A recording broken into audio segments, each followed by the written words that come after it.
Yeah. Okay, so jokes aside, I think that is it working? I think it is now. I can hear myself. So jokes aside, I think that the Brazilian politics can actually simulate really good discussions, because then we can contrast and draw a parallel between what is happening in other places such as the United States, the UK, but also try to see the similarities and differences with other places that are very, very different, like Brazil.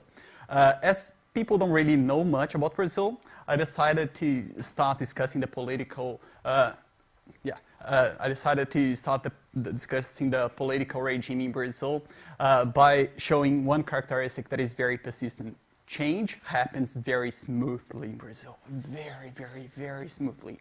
And then I chose 3 milestones just to show my case. First of all, the independence was in 1822. Can anyone guess who was this guy, the leader of the independence? No. Brazil, bro, not... So, can anyone guess? This was the King of Portugal. So our independence was actually decreed by the King of Portugal, and we kept the royal family, the Portuguese royal family, afterwards. Slavery was abolished. Brazil was the last country to abolish slavery in American continents. Not if you compare like with other places, but just in the American continent. And if you think about like 60% of the people that came in slave like boats, as they called, to the American continent, went to Brazil because Portugal had a bit of the monopoly for a certain period of time. And it was abolished, was the last one. And the abolishment actually was decreed by the princes of Brazil at the time, and was a very smooth transition as well, that didn't really change much of the social fabric. So even though Brazil is normally described as a very ethnically mixed society, Black Lives Matter in Brazil too, you can actually see that there's a huge inequality in terms of race, although the discourse is a bit more cloaked under a vest of like, oh, we're all mixed, we're all integrated. So it's not like the United States that it's very, very explicit, the racial dispute. The Republic, so this guy was a general, and he was responsible for the Republic, and was a very smooth transition as well, that started, like, I'm not gonna go into the details, but was a transition to election. So like from the very beginning, they knew that they would run elections, even though it was a transition period with the military. And then, that's a point that I want to show, like Brazil is very, very stable in its instability. So in the last, which is super strange, but yeah, in the last 90 years, we had 25 presidents, and only 4 of them actually finished all the mandates that they were elected for. And that's crazy if you think about this. Obviously, perhaps some of you know that we had a dictatorship, a military dictatorship from 64 till 85. And the transition from the dictatorship was also very smooth. That means that people that were actually involved, for example, like fighting against the dictatorship, and people that were pro-dictatorship ran, for example, like they cut these deals, and everyone had amnesty. So like amnesty for torturers, amnesty for all the dictators. That was a very, very smooth process. And the guy that was elected died after being elected, so very unfortunate as well, because he was very progressive comparing to the previous dictators. He was fighting against the dictatorship. And the vice president was one that was actually joining the dictatorship, like, period, you know, like, so that's the kinds of deals, the very pragmatic ones. So this guy is very conservative, and he's one of these people that just never die, you know, like and he keeps running and winning positions for the Congress. And then this guy was impeached. Dilma, probably you already heard because it was all over the news, she was impeached as well. And then I can go into more details on the more recent stuff that is happening in Brazil right now. But first I need to tell you a bit about the political system. Brazil has multiple parties, more than 20 parties running. Most of them running for Congress. Not all of them are actually running for presidency. These 2 are the ones that can actually run for presidency. But this is the biggest party, and they don't normally run for presidency because they get a huge bargaining power. So they normally elect a lot of people for Congress, which means that they have a bargaining power because these parties have to cut deals and form coalitions with them in order to govern.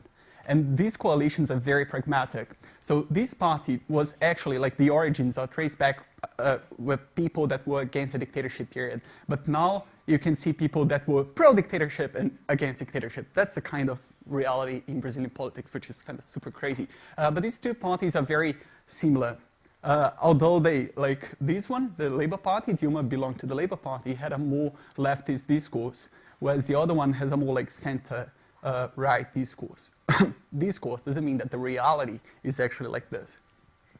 And in 2007, many corruption scandals started to arise. And they became very famous, and they were all over the media, and they were everywhere. And some politicians started to be arrested. That was completely unprecedented to the Brazilian reality. In 2013, there was a series of protests that went huge, and they were like everywhere in cities and distributions, like, which was very unprecedented as well, and was very diverse, because we had people at the time with completely different flags. Like, seriously, you have photos of people with flags like, we want dictatorship again, and people that are like, give money to unions, and laborers should not vote for bosses, you know, things like this. So it was a very strange protest that was happening everywhere, but showed that we had a huge diversity within our political system. And in 2016, as you already know, very strange year, the president was impeached. And she was impeached on the grounds that she was actually involved in corruption processes, but she was not really involved into any of the corruption processes. So like, she was accountable for, but she was not really charged for any corruption scheme. And now we can see that this impeachment was actually, and we knew that before, because things in Brazil are very smooth. So we knew already that it was a way of vomiting what is happening badly in the system to keep the coherence. It's basically like, get rid of your gallbladder, and the system, the political system that is very corrupt, is still going to function. And we also see the reawakening of the far right. The far right was always there, as I told like about the dictatorship. They were always very present into the political system. But now we see discourses that are very, very explicit, like, let's set jails on fire, things like this. So they're just giving legitimacy to these kinds of discourses. And then this is just one conclusion that I think we can actually bring from Brazilian reality, but we can see in other places as well. Political systems are very complex, and that means that political systems are much more than the sum of their components. When Brazil got rid of the president, actually corruption became much worse, because it was a scapegoat. Like, they just found a way of blaming and finding a black sheep, and then keeping and strengthening the coherence of the system. So you think that you're getting rid of a person who might be corrupt, but you might actually strengthen corruption. And they are now passing a rule that is giving amnesty to every politician involved in certain kinds of political corruption schemes. So that's the kind of thing that we are talking about. And this can actually apply, like this kind of mindset, can apply to people in very different political parts of the spectrum as well. So if you think about, like, let's build a wall in the United States, Donald Trump, we start to think that, like, okay, so Donald Trump is being very explicit about something that is completely obnoxious, right? But it's basically reinforcing a legislation that is already there. Like, the establishment was already setting these things. Like, the world spends $30 trillion with migration policies just to have barriers.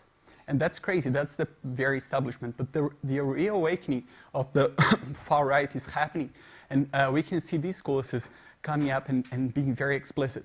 With Brexit, people came up with discourses that were like, okay, so we are spending a lot of money, like part of the NHS resources are going for migrants. So if we get rid of the migrants, we get more money to invest for the health of people who live here. But we are going to get less money. We're actually strengthening the rightist parties of the government that actually want to privatize the health system. So you have all the unintended consequences, and then we can see that the political system is actually much more complex than this. And I keep finding myself using things like, for example, like, oh, in times of hate, like nowadays, we need to spread love. It's not really like this. Okay, it's pretty cool. I can easily empathize with things like this, with these kinds of reactions. But it's not a very, very smart move. Like, it's okay, but it's probably not going to be the solution. Because we have this very Newtonian way of understanding political or action-reaction, right? Like, it's very... but complex systems are much more complex than this. They require a lot of changes, and they require thinking not about components only, but also about the interconnections between them. And I think this is very helpful from Brazil to understand a bit the ideology and the craziness that we are talking about, because we are basically trying to say that people are in either side of the political spectrum, but that's not the reality. This is the Labour Party. So Dilma, the president, was impeached, was from the Labour Party. And this left-right is more like, are you pro-abortion? Are you pro-guns? Things like this. And conservative liberal is more in economic terms, so inflation, unemployment. And here you have the people, so according to their ideologies, and how many times they voted for the Labour Party. The Labour Party that had a discourse that was more center-left comparing to the other ones. And then you see that it's very well distributed. It pretty looks the same, like pretty much the same. So when we just argue that people are in either side of the political spectrum, it's just not really accurate. And it's probably the same in most places we are talking about. So in many different settings, I think this is going to happen as well. And I would like to see that in other settings. And the last point that I would like to discuss is that, like, okay, we're talking, and we are probably, like most people here, probably very liberal in terms of, like, social inclusion and many, like, other things that liberals are normally recognized by. But there's some stuff that we need to discuss as well that is very embedded into the establishment that was also liberal, or at least framed as liberal. And this graph is not from Brazil, it's from the United States.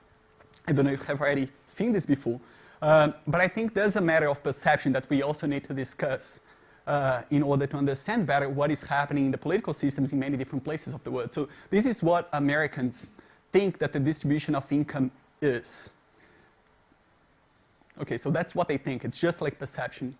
And that's the reality.